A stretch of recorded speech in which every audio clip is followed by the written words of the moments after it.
thank you so very much for staying with us here on the program. The last 27 years of Nigeria's return to democracy has presented this amazing nation so many opportunities. We've seen that in the economy, we've seen it in the political landscape, we've seen it across sectors. However, we cannot also pretend that several challenges have, in this regard, also presented themselves. One of them is the question of how Nigeria, as a government, as a people, and as a democracy, can strengthen this kind of governance. 27 years into this democratic experiment, as some people call it, one of the things we've heard time and again is we must deliberately, intentionally strengthen democratic institutions. And for many experts, this sort of move needs to go far beyond just INEC. It must be even within ancillary agencies of governments as well as public institutions. In the middle of all this, what is the place of data in strengthening Nigeria's democracy?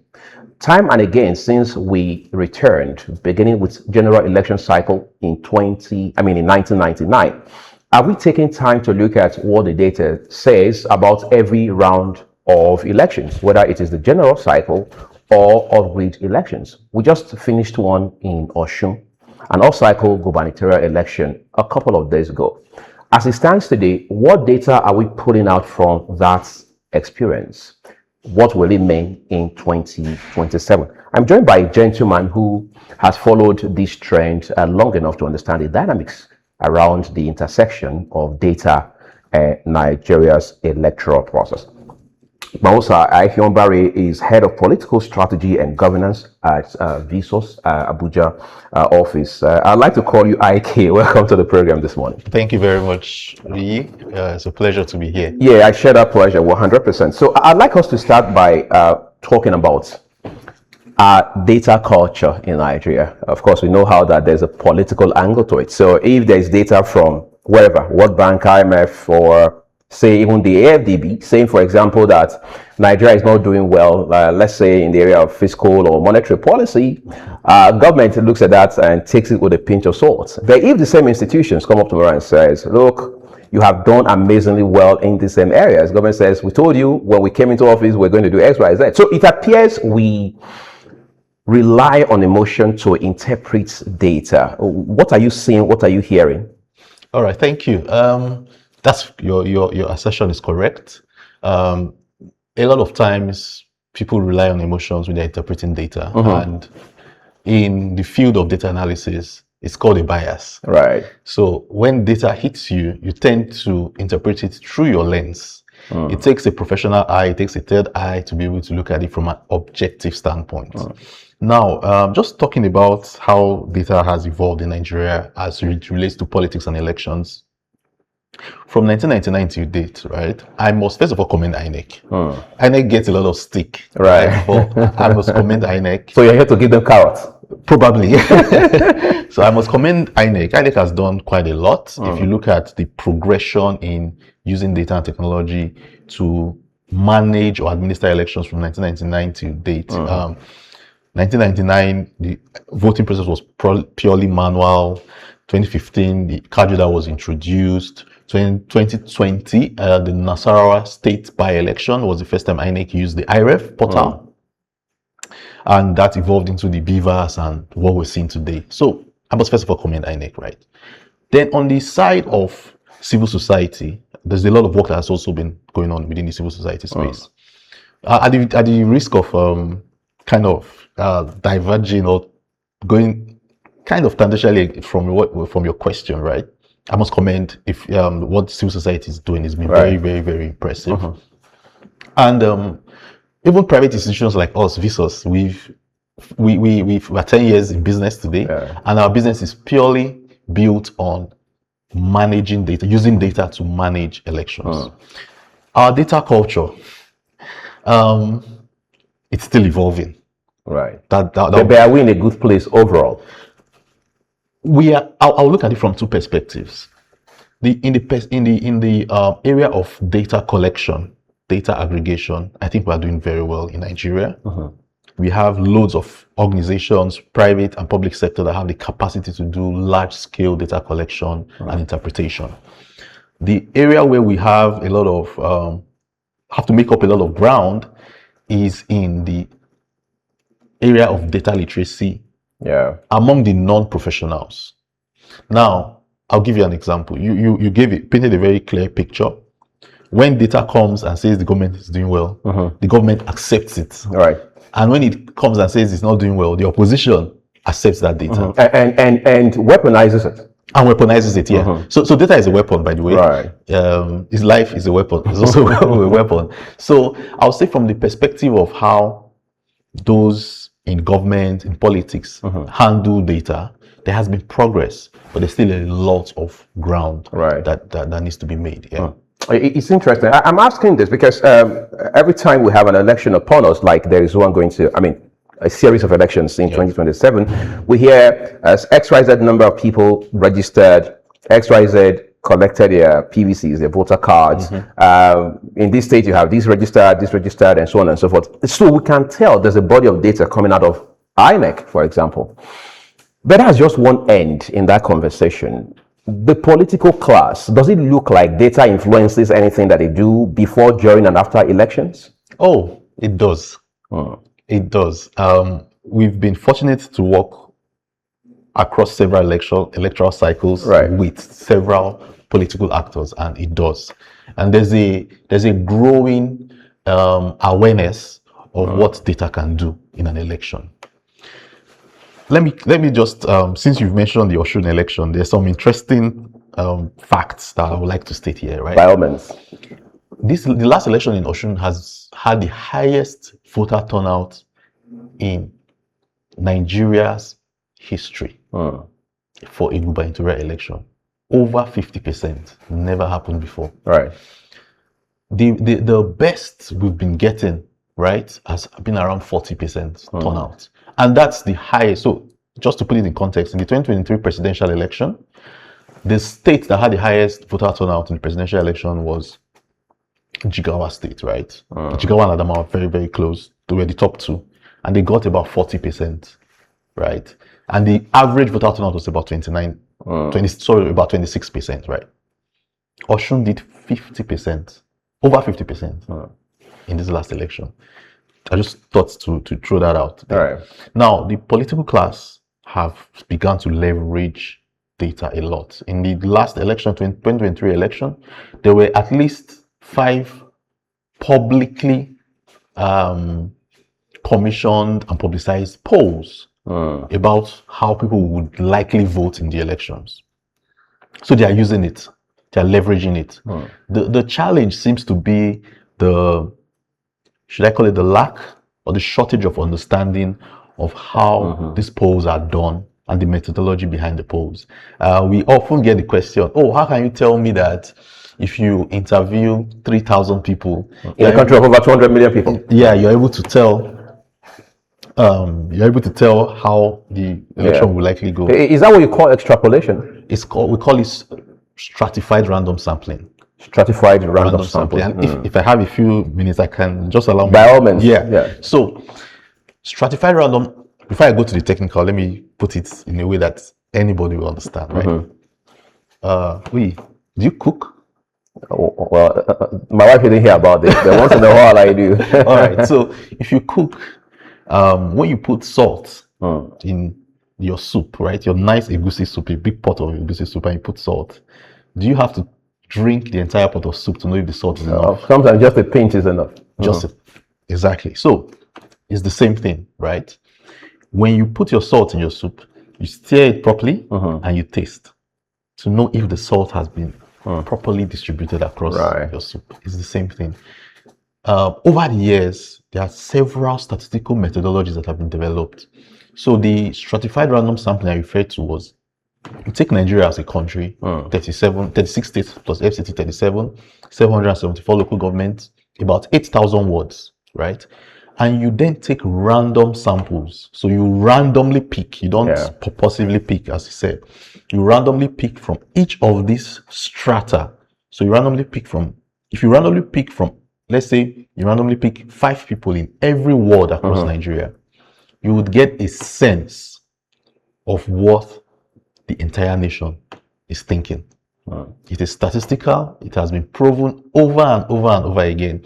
So this understanding is very clear in the academic space. Right. It's clear in the private sector. People that do market research, for example, if you want to launch a product, you want to do your research. But the political class is starting to understand. So the major thing there is giving people awareness on the methodology. How is it done?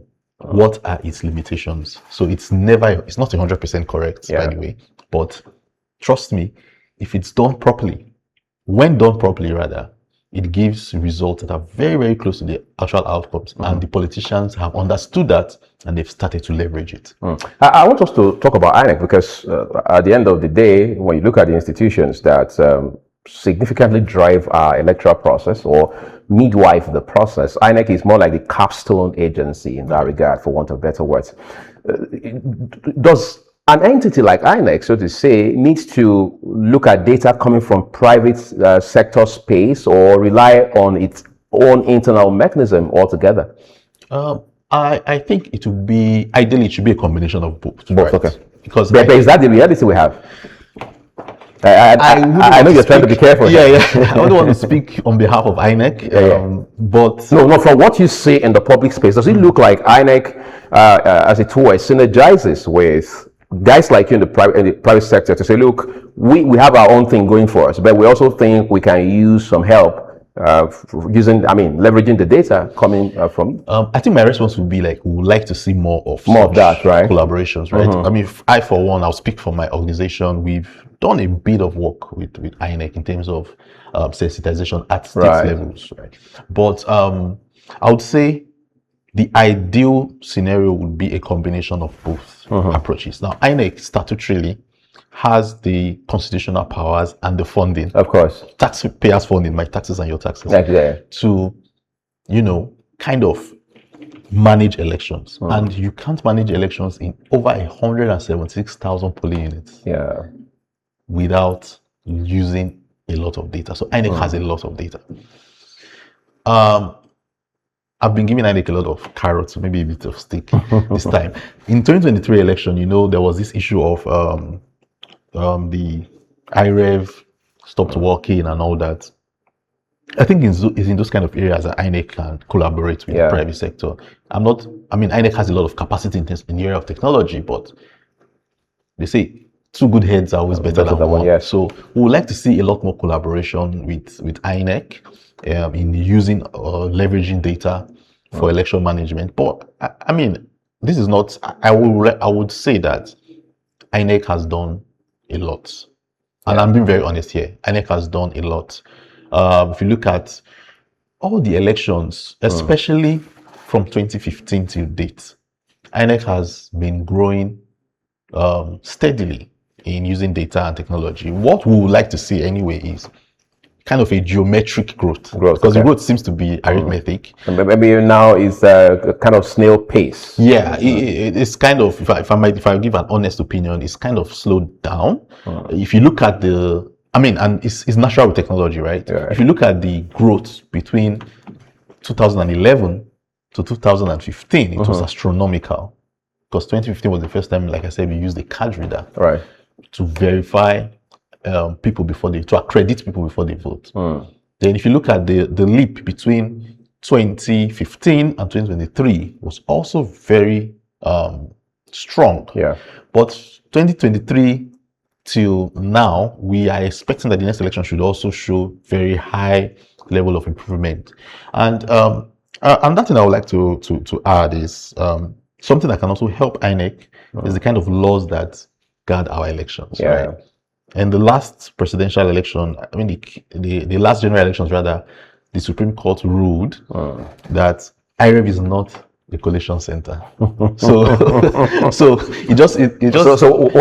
that an obstacle for our democracy? Because Nigerians are so passionate about election in real time, results upload in real time, announcement in real time, and so on and so forth. And of course, we saw the debates that preceded, very intense and widespread, preceded the issue of the 2026 Electoral Act and all of that. We saw how protests came so close to even the National Assembly.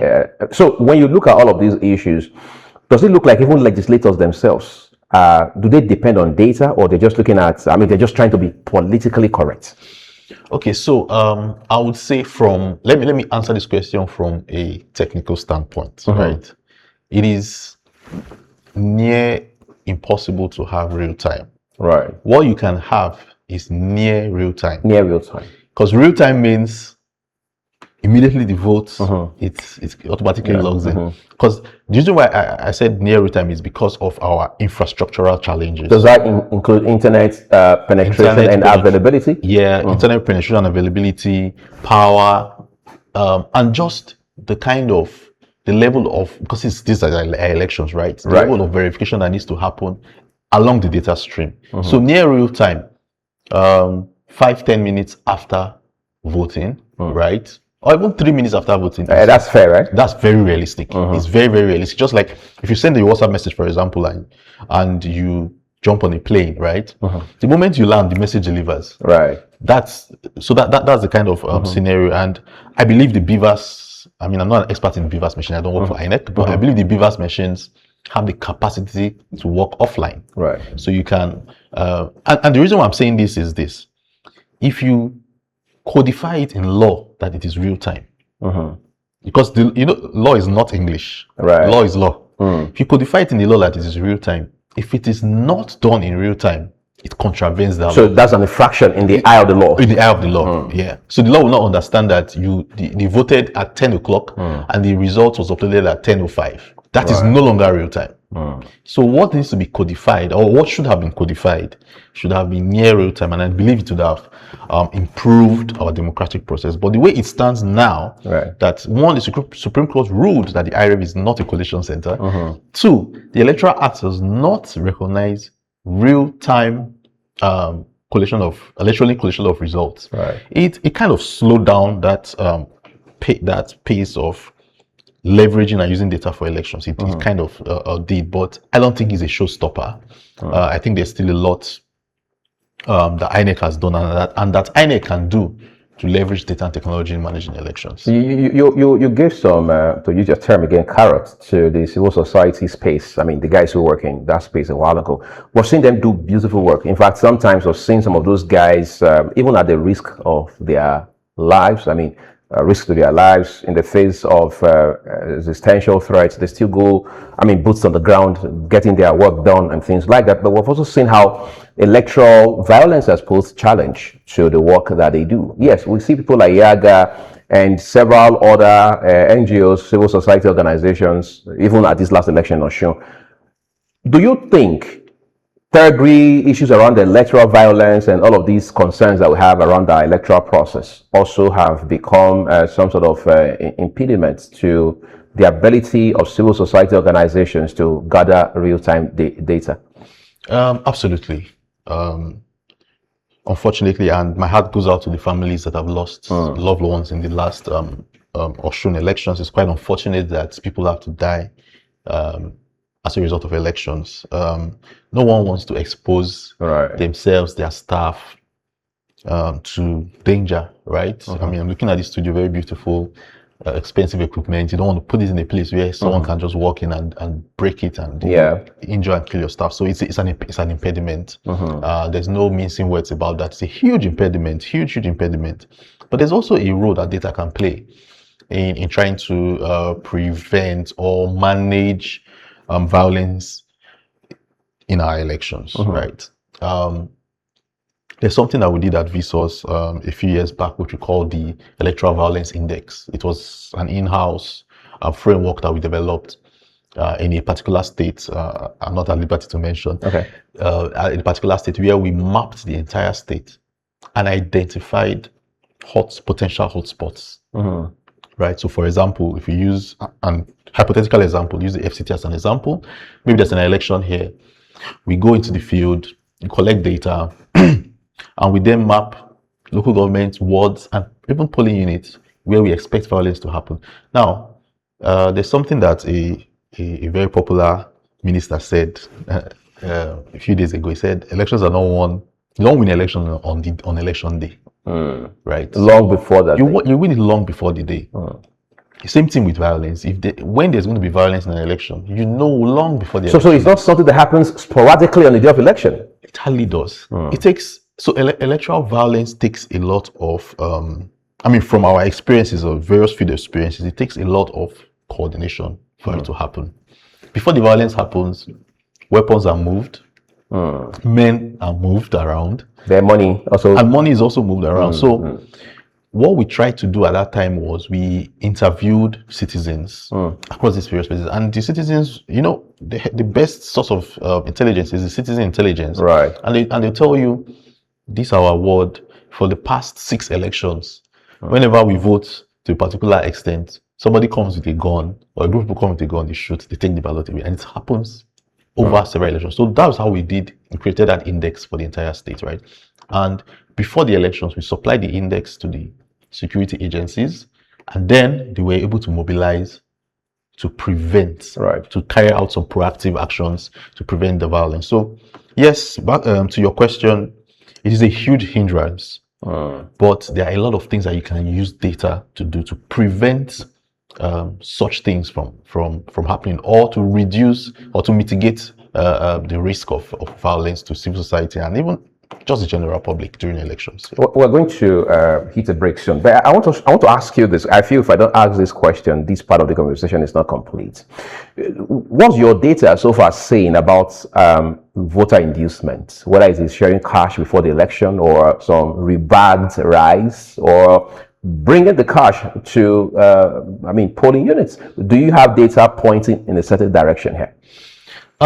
Yes, and the data is quite interesting. If I had known you're going to ask this specific question, I would have, because we have a team on the field right now doing very fantastic work in data collection. I'll be able to get as at yesterday, I would be able to tell you. But yes, voter inducement is a problem, right? But it is a problem because of the level of poverty, the level of suffering in the land. So evidently there's an economic side to it. Definitely is an economic. I'll give you an example. In an election we monitored, right? They were at the polling units, they were sharing 25,000 naira per vote. People who typically wouldn't come out to vote were in their farms, and those that were in the polling unit called them to say they are sharing 25k here.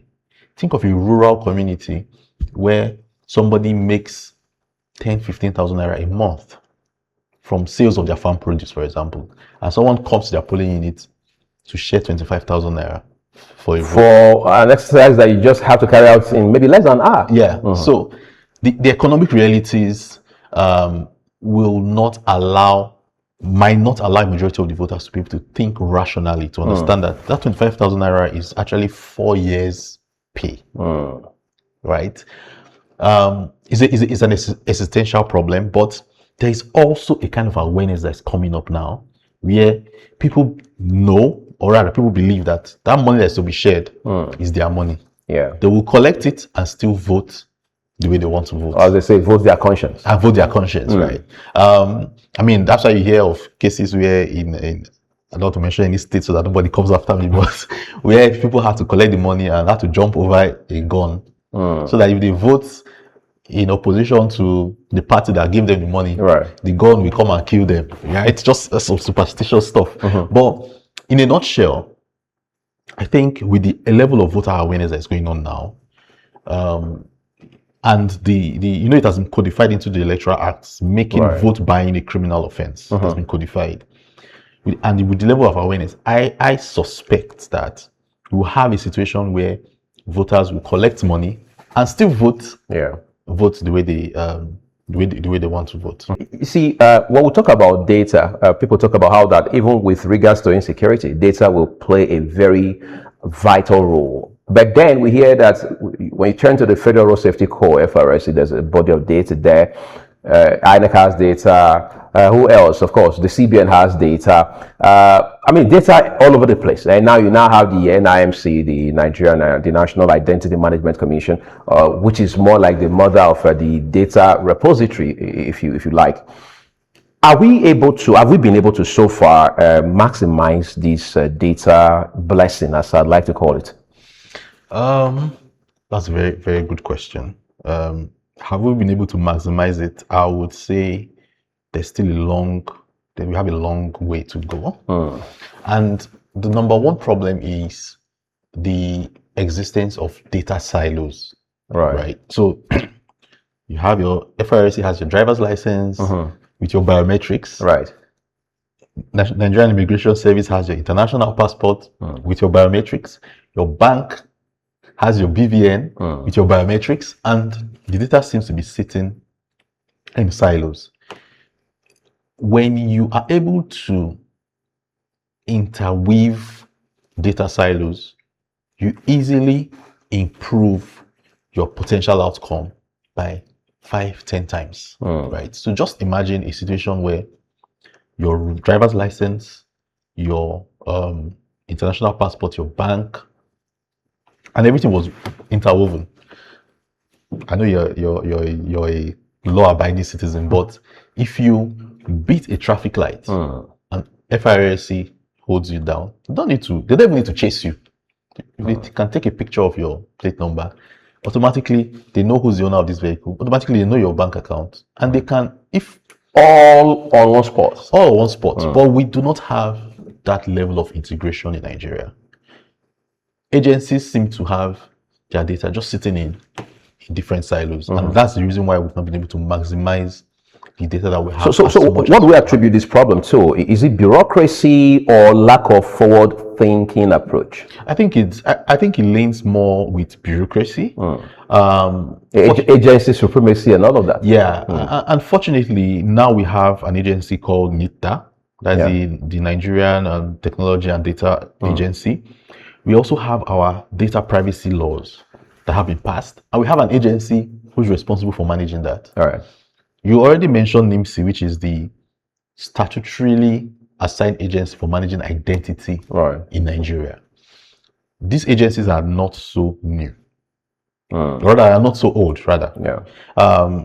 They are children of necessity. If we had a situation where the framework had been built 20-25 years ago for us to be able to capture this data, then it would have been easier. There's been a lot of improvement that has been done in trying to tie up all our data points together, or rather all the different data silos together. There's been a lot of improvement, been a lot of work in that, and there's a lot of local capacity with our technology companies and the fantastic professionals we have in Nigeria who will be able to tie up these silos and leverage this data. There's a policy that has been introduced now that all our identity data should be hosted in country, because as of today, your banks and the rest, the data centers that manage that information are outside Nigeria, Europe, America, and everywhere. So is that something that should bother us, should disturb us? Yes. And the simple answer, the simple reason why I say yes is it borders on sovereignty, right? All your national data is sitting outside your country. I mean, it just means that if something happens tomorrow and the US can decide to shut down our banking system because we have a lot of our data sitting outside. So worst case scenario, is there the potential of that? I mean, if things went south, really? I mean, with the way things are going on in global politics, there's you can't really guess, right? It can happen. I'm not saying that it's going to happen, but there's a possibility that it can happen, and just for the sake of our national sovereignty, I think it's important, and I think it's a good step in the right direction to be able to host our data centers locally, or rather host our identity and banking data locally. And what that does for us is it saves a lot on costs. It also helps to build local capacity. So we have a lot of fantastic Nigerian professionals in technology space who are based outside Nigeria. By the time we have companies setting up data centers locally, right, it then builds the capacity of these individuals, gives them opportunities, gives them job opportunities, it gives also business opportunities to build data centers here. So, and that, I believe, is the first step in the right direction of ensuring that our entire data ecosystem in Nigeria is connected, properly connected. It's not completely disconnected, but it is not as connected as it should be. Interesting. I want to talk about what I probably should refer to for the purpose of this conversation as, if you like, data superiority. By that, I mean the source of the data. I'll give you an instance real quick. So the National Bureau of Statistics, which I understand is, at least in theory, independent, right, releases data and says, this is how we're doing regarding, let's say, a tax regime, right? All of the tax reforms introduced by the Tinubu-led government. And then IMF comes up and says, this is how we're doing in the same regard. And then there's a bit of divergence in terms of what the MBS is putting out there and what the IMF is saying. Most Nigerians, even those with minimal education, formal education, will say, I'd rather go with what IMF is saying. What does that say about our ability to build credibility around the data that we are churning out? So I think this speaks to data literacy, understanding how to interpret data, right? Personally, I've met a lot of fantastic professionals at the NBS, people who know their stuff when it comes to data collection, data processing, and there are also a lot of local organizations that do fantastic work with data. It's all boils down to, like you said, data is a weapon, right? It all boils down to the understanding of the methodology that was used to collect, analyze, and communicate the data. So data the same data can be seen as a cup is half empty or half full. Same data. So it really sits on the methodology that was used to, like I said, collect, analyze, and process. Now, if IMF comes up with data that says something about our unemployment, and NBS comes up with data that also says something about our employment, and you ask me, which one would you pick? Which one is better? I would not pick, or I would not speak which one is better based on the organization that brought it. I would interrogate the methodology that was used. For both of them? For both of them. And integrating the methodology, because, two truths can exist. Side by side. Side by side. The way we define, there's an international definition of unemployment, right? But in Nigeria, you can hardly see someone that is truly unemployed. I'm just curious, is there also an internationally accepted definition for poverty? Yes, it depends on how many dollars you right. If you're living less than, I think it used to be $1, but it has increased to $1 and some cents a day. Such person is technically defined as poor. But there are people in Nigeria who live on less than $1 a day, who, yes, they're not well off, but they don't see themselves as poor. And poverty is another. There's multi-dimensional poverty. Right. And we did some research, very interesting research that we did. I think that was in 2023. We worked in collaboration with the HCD office at the Office of the Vice President. And we did some research into how the international development agencies define poverty. And one of the multidimensional poverty, and one of the, it is a whole lot.